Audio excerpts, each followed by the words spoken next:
ខ្ញុំបាទវិទ្យសូមអនុញ្ញាតដល់កាយប្រិមិត្តដែលនិយមនឹងទស្សនាការផ្សាយផ្ទាល់របស់អង្គភាពសារព័ត៌មាន SH News បាទគណៈវេលានេះនៅ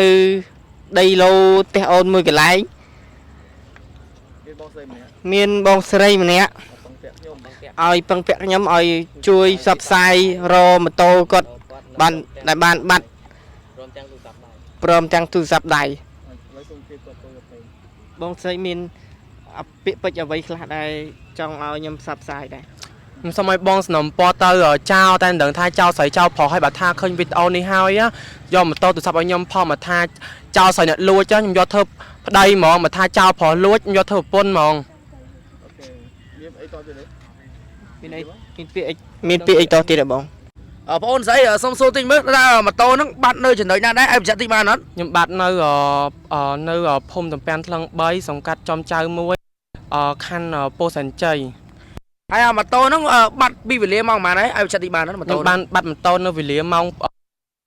ពេលខ្ញុំដឹងថាម៉ូតូហ្នឹងនៅម៉ោង3កន្លះអូហើយហេតុមិនដែរម៉ូតូទុកនៅក្នុងផ្ទះជួលមូលហេតុបានវាបាត់ហ្នឹងមកភ័ក្រខ្ញុំវានឹងវាចាក់កលឺអាក្រៅហើយ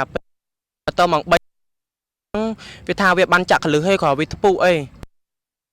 បន្ទាប់ពីបាត់ម៉ូតូបានមកចុះបានទៅដាក់ពាក្យបណ្ដឹងខ្ញុំបានដាក់ពាក្យបណ្ដឹងនៅចំចៅមួយអីអូហើយសមាជិកលោកបាននិយាយអីបន្ថែម